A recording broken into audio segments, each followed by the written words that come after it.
For months, my wife acted like I was the one making our marriage hard. Then one day I stopped arguing, stopped asking, stopped chasing, and that was the first time she looked at me like she was actually afraid of losing something. Not because she loved me.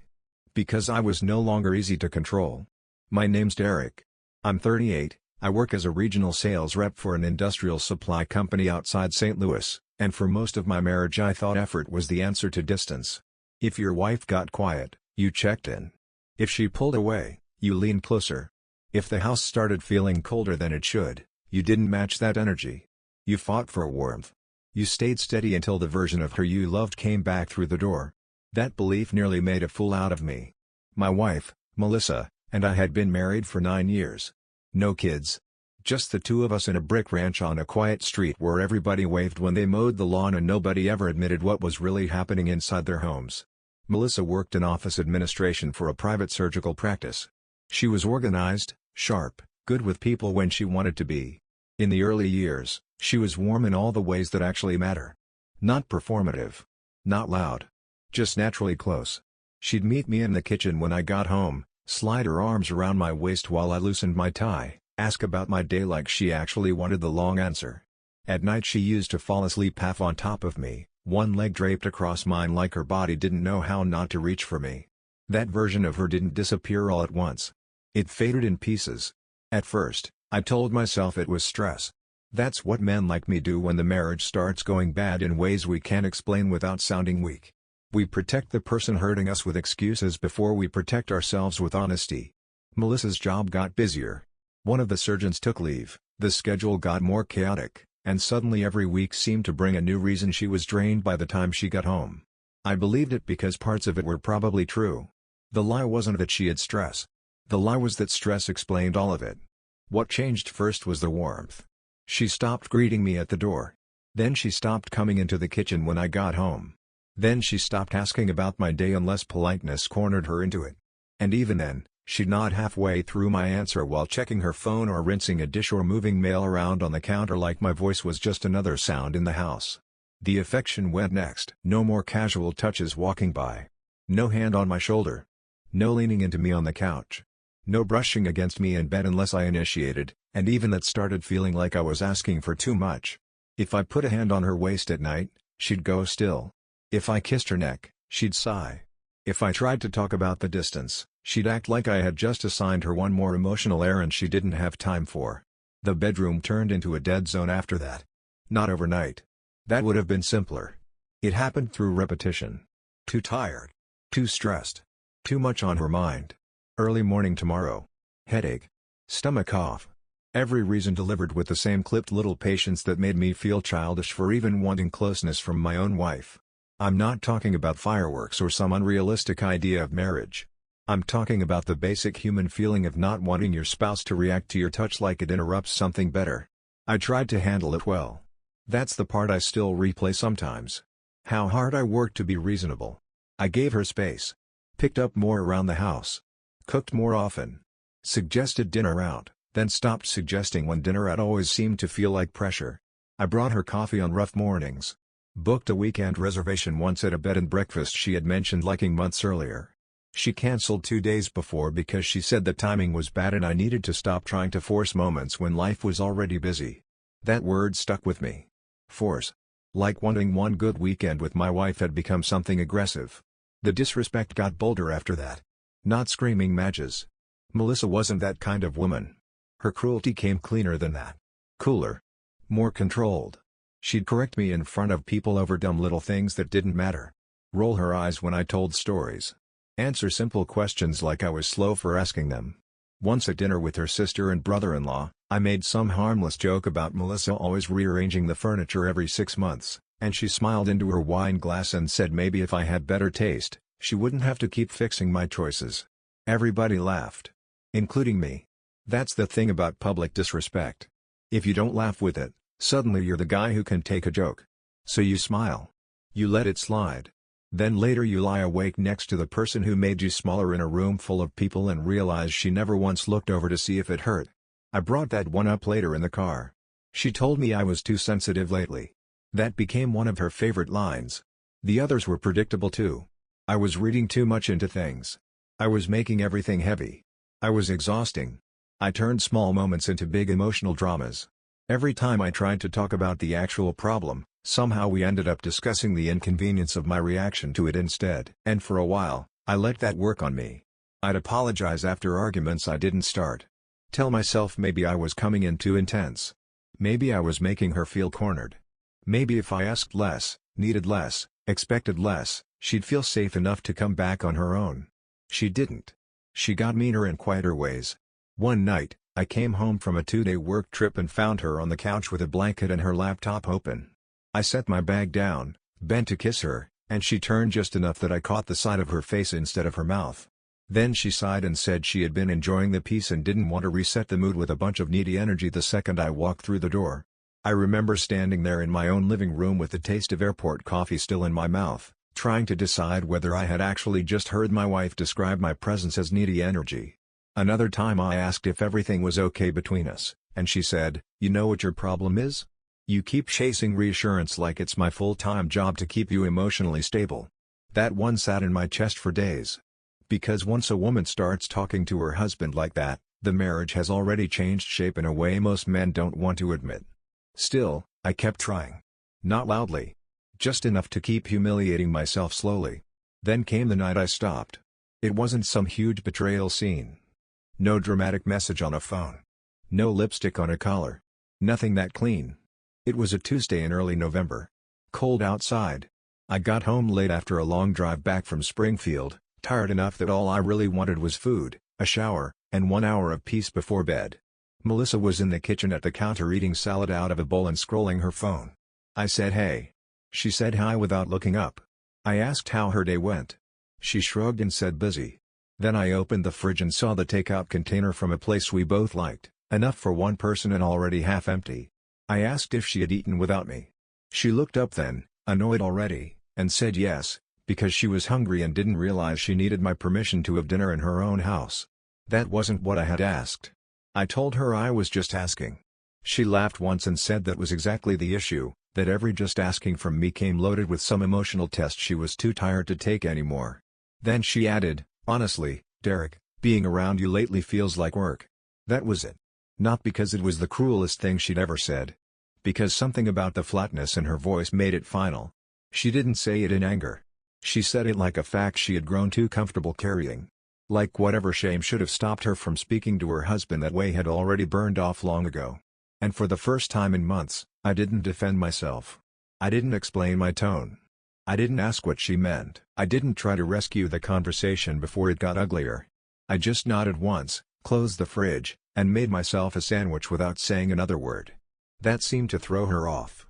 She kept glancing at me while I stood at the counter. Waiting, I think, for the usual pattern. The question. The pushback.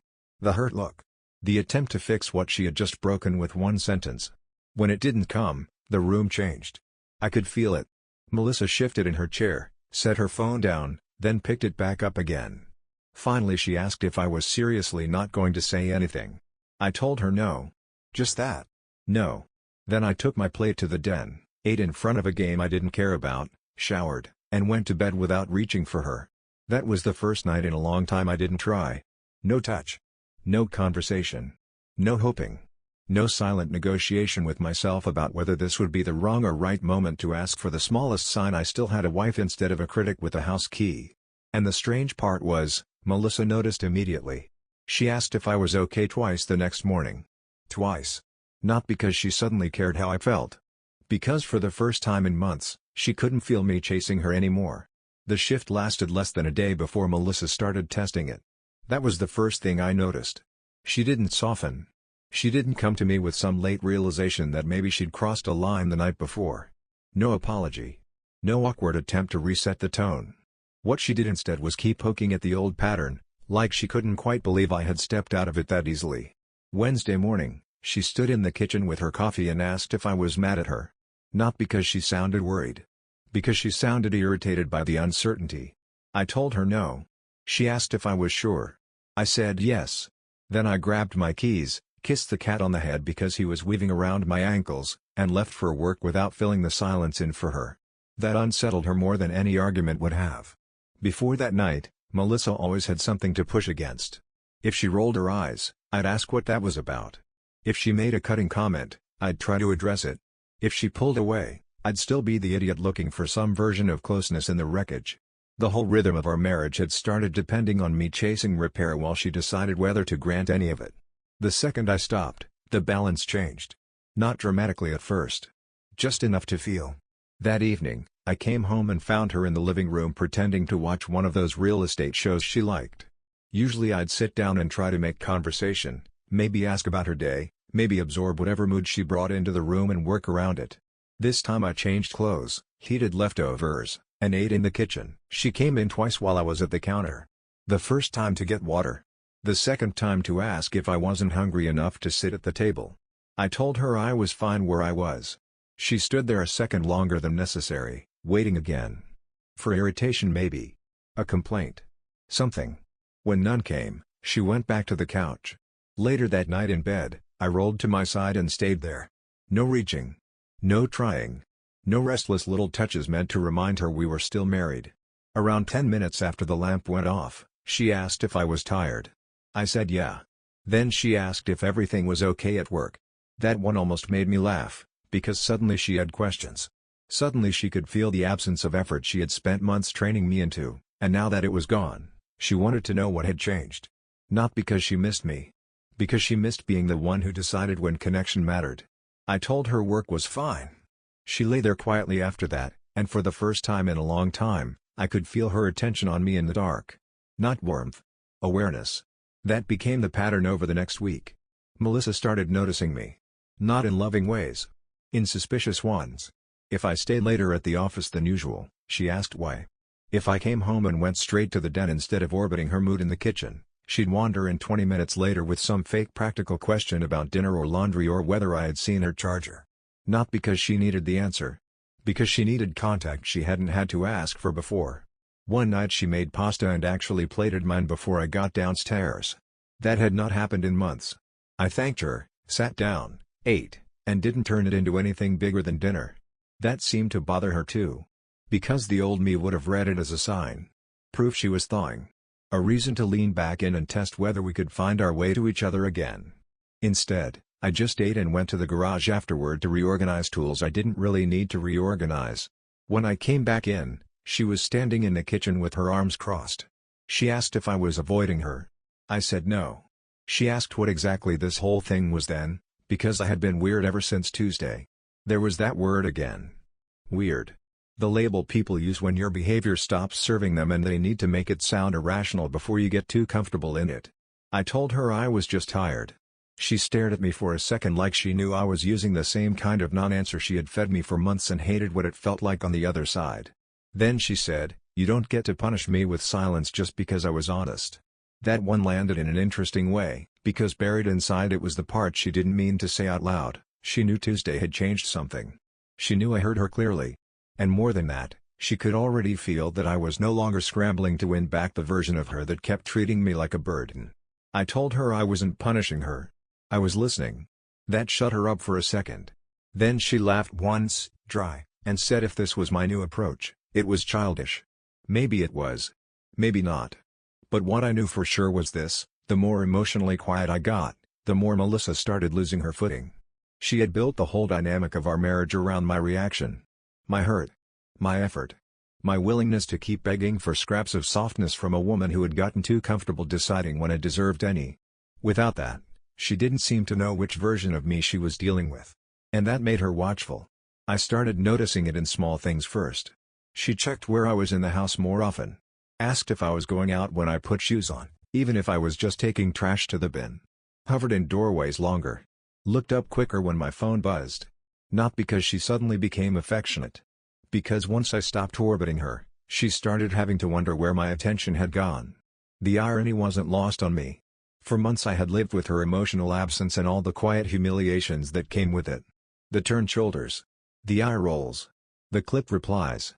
The way she treated every attempt at closeness like one more item on her to-do list. Now, after just a few days of me pulling back, she was visibly unsettled. That told me more than any argument could have. It meant she had never actually wanted distance. She wanted control over distance. The first truly strange moment came the following Friday. Melissa texted around 4 saying she'd be late because the surgical office had some end-of-week scheduling mess and one of the doctors was apparently impossible when cases ran long. The explanation sounded polished, which by then had started meaning the opposite of reassuring. Still, I just wrote back, "Okay." She came home after 8. Usually if she got home that late, she'd drift through the door exhausted and ready to collapse into complaint. This time she walked in lighter than the text had prepared me for. Not glowing. Just sharper. More alert. She set her purse down, kicked off her shoes, and looked at me like she expected a question she could already swat away. I didn't ask one. I was sitting in the den half watching a baseball game and barely looked up when she came in. That seemed to throw her completely. She stood there with one shoe in her hand and said, "You're not even going to ask?" I asked what. She said where I'd been all night in that mocking little tone, quoting the kind of husband she'd spent months accusing me of being. I told her I figured if she wanted me to know, she would have said more in the text. The silence after that was long enough to feel. Then she went into the kitchen without another word. A minute later, I heard a drawer slam harder than it needed to. That was the moment I first understood how much my stillness was costing her. Not because she missed me. Because without my questions, she had to sit alone with whatever story she'd been preparing to manage. And once I understood that, I started watching more carefully. Not just her tone. Her patterns. The phone came up more now, not less. Always in reach. Always face down when she set it down near me. Picked up immediately if it buzzed. Once, while we were both in the car driving to her sister's place for dinner, it lit up in the cup holder and she grabbed it so fast it looked like reflex instead of thought. She saw me glance over and immediately said it was just office stuff. I hadn't asked. That mattered too. Because guilty people often answer the question they're afraid you're about to ask, not the one you actually said out loud. Her mood also had a new inconsistency to it. With me, she was irritated by the quiet. With the phone, she looked relieved by something. That contrast started nagging at me harder with every day. She could barely tolerate 3 minutes of unstructured conversation with her husband, yet somehow the thing in that screen could still pull softness out of her face fast enough to change her whole posture. By Sunday night, I was no longer asking myself whether my silence was changing the marriage. It was. The better question was why Melissa seemed so uneasy now that I wasn't chasing her anymore. And the answer I kept circling back to was uglier than I wanted it to be. Because people don't panic when you stop begging for love they plan to give back. They panic when you stop being useful to the lie they're still trying to hold together. Once I saw that, I stopped reacting to Melissa and started studying her. That was the point where the whole thing changed from pain to pattern. Up until then, even with all the coldness and disrespect, some part of me was still living inside the marriage emotionally. Hurt by it. Reaching toward it. Measuring my days by what version of her I might get when I walked through the door. But once I realized my silence was making her nervous, not sad, something in me detached enough to finally pay attention the right way. And what I saw was ugly. Melissa didn't miss me. She missed managing me. The more I pulled back, the more she started checking where I was, what I was doing, why I wasn't asking, why I wasn't pressing, why I wasn't playing the old role anymore. But in between those moments, when she thought I wasn't looking, her attention kept slipping somewhere else with almost embarrassing urgency. To the phone. To whatever lived in it. To the version of herself she could still access there even while the marriage at home was dying in front of her. I started noticing timing first. Her phone lit up most often late afternoon and late night. Not random little buzzes scattered through the day. Clusters. Patterns. Around 5:30, right when I'd normally be getting home or texting that I was on my way. Then again after 10, when we were supposed to be winding down for bed and she usually acted too exhausted to offer me more than one-word answers and a turned shoulder. It wasn't just frequency either. It was the way her whole body reacted. If we were in the same room and the phone buzzed, she'd try to stay casual about it, but the change still came too fast to miss. A sharpened attention. A softened mouth. A glance she tried to make look absent-minded even though it was anything but. She could sit across from me at dinner looking bored by my existence, then light up in a half-second because some message reached her from behind a black screen. That contrast became impossible not to see. One Tuesday night, I was in the kitchen rinsing out a plate when her phone vibrated on the counter beside her glass of wine. She reached for it fast, checked the screen, and smiled before she remembered I was 10 feet away. Then she killed the smile so quickly it almost looked painful. I asked if work was still bothering her. That wasn't really the question, and she knew it. She said yes, One of the surgeons had been impossible all day and the office was still sorting out some scheduling mess for next week. I nodded, dried my hands, and said nothing else. That bothered her more than if I'd challenged her. She sat there another minute, phone face down now, waiting for me to circle back. To ask who? To ask why she looked like bad office scheduling had just made her happy. When I didn't, she finally picked the phone back up and went into the hallway to call her sister. That part mattered. Because guilty people often create more explanation than the room actually asked for. I stayed at the sink and listened. Her voice was too low to catch every word, but I caught the tone. It wasn't family tone. Not really. Not relaxed the way she sounded with her sister, Tara. This was lighter. More charged. Closer to flirtation than comfort, even through a wall. At one point she laughed softly and said, "You're terrible." Not scolding. Pleased. By the time she came back into the kitchen, her expression had reset. I asked if Tara was okay. Melissa paused for half a second, then said yes, just dealing with some nonsense at work. That pause told me more than the lie did. After that, I started keeping notes. Nothing dramatic. Just a running list in my phone before bed or sitting in my truck outside work. Times she got weirdly lighter after office disasters. Evenings she came home late but not tired. Days she mentioned work stress and then smiled at her screen like somebody had just handed her oxygen. The more I wrote down, the less random the whole thing felt.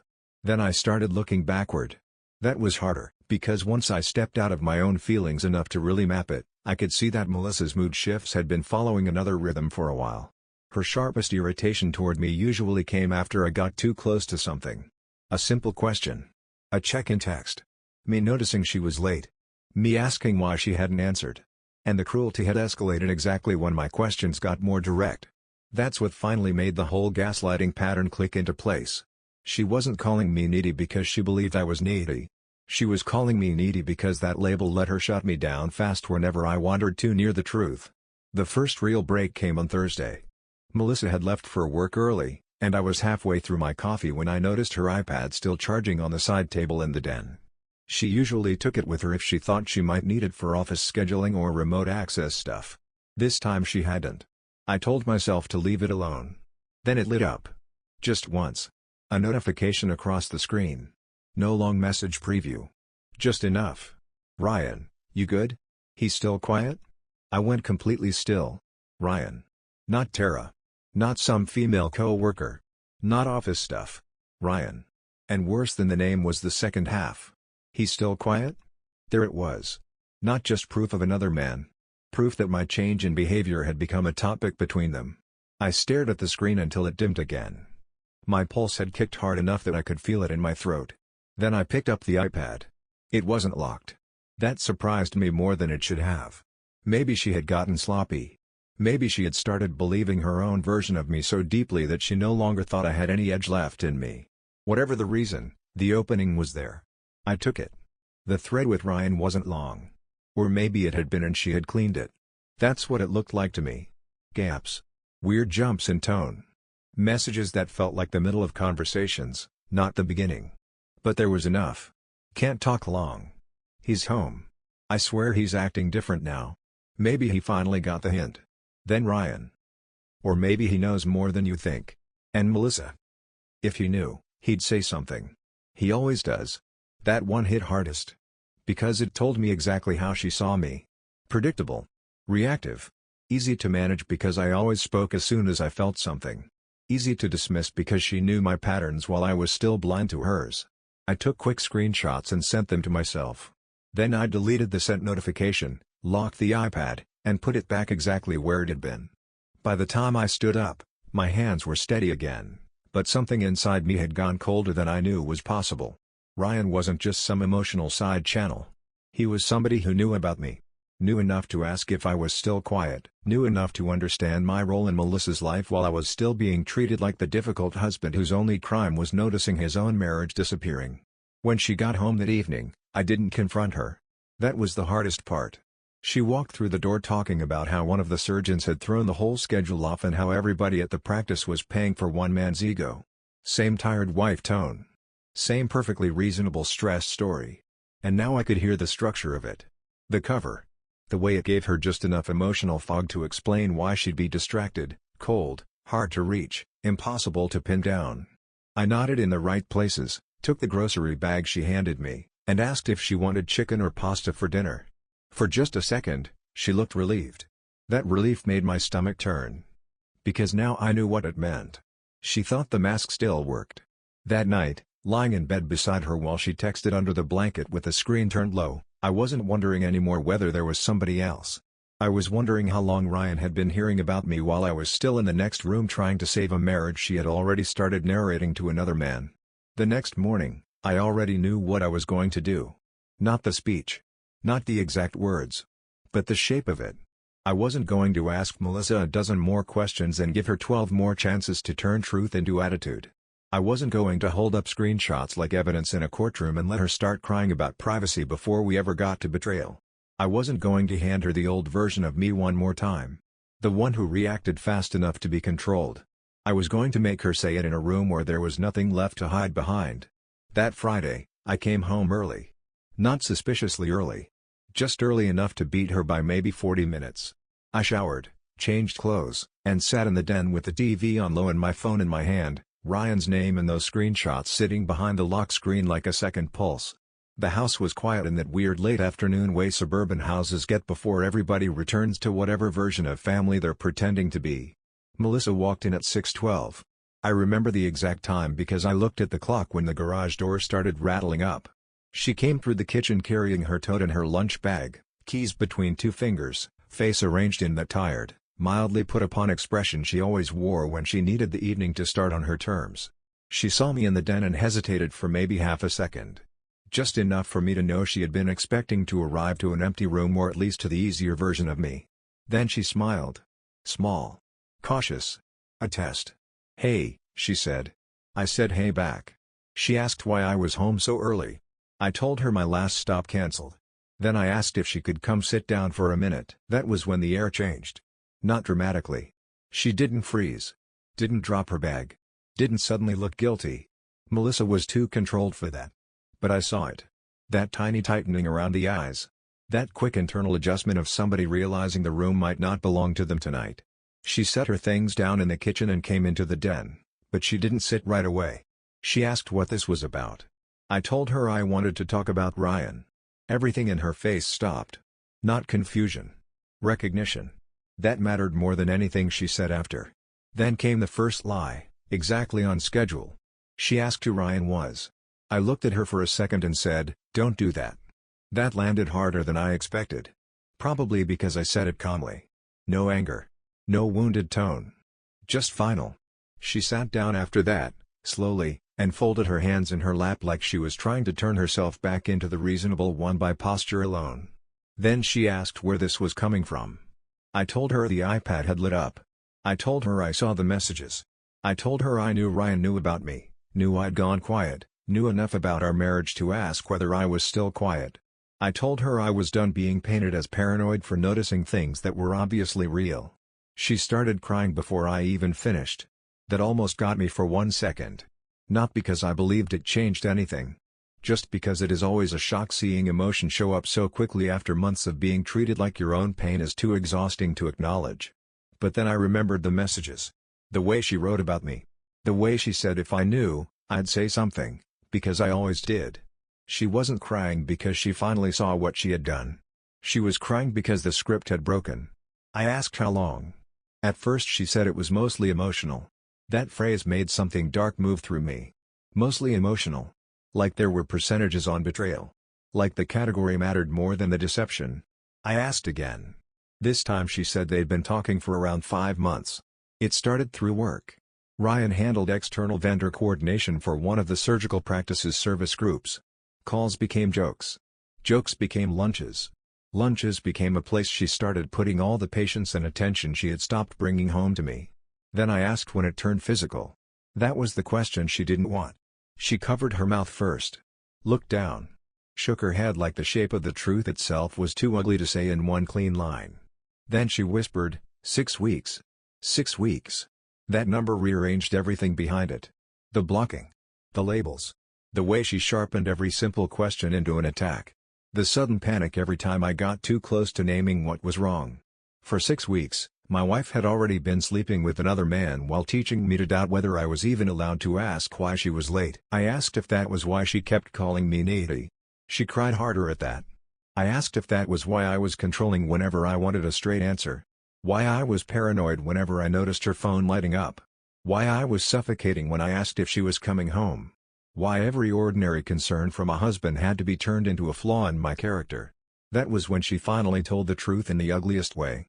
She said she panicked. Every time. She said when I asked simple questions, it felt dangerous because the questions were normal enough that she couldn't call them crazy without sounding cruel, so she got cruel anyway. She said if she pushed hard enough, fast enough, she could get me off balance before I stayed on one point too long. She said making me feel needy was easier than explaining why she had blocked her husband on a random Friday night. Easier than explaining why she smiled at her phone and went stiff when I touched her. Easier than admitting she had split herself into two versions and was only bringing the cold one home. That was the reveal. Not just that she cheated. Not just that Ryan existed.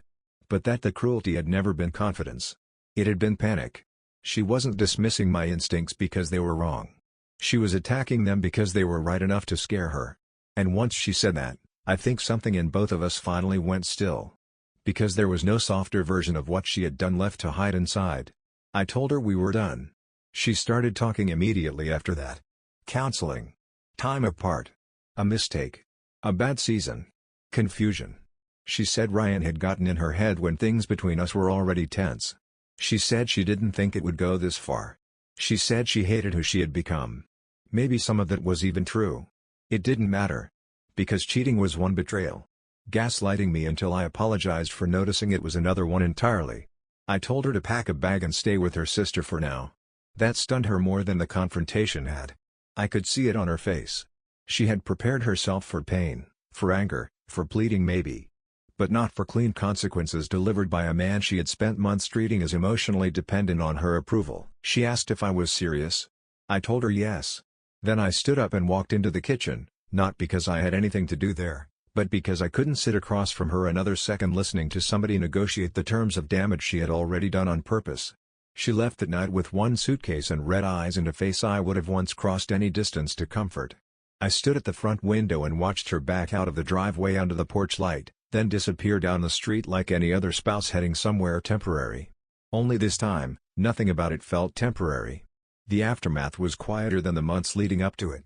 No dramatic midnight calls. No plates thrown. Just legal appointments, separate accounts, family questions, and the long administrative death of a marriage that had already been emotionally decomposing for a while. Ryan disappeared fast once things were no longer secret, which told me everything I needed to know about him too. Men like that usually like the thrill more than the reality. What stayed with me wasn't even the affair itself. It was the months before. The way she made me apologize for normal concern. The way she weaponized words like needy and controlling until I almost stopped trusting my own instincts. The way she taught me to doubt myself so she could keep doing what she was doing in peace. Looking back now, the moment I stopped chasing wasn't the moment the marriage died.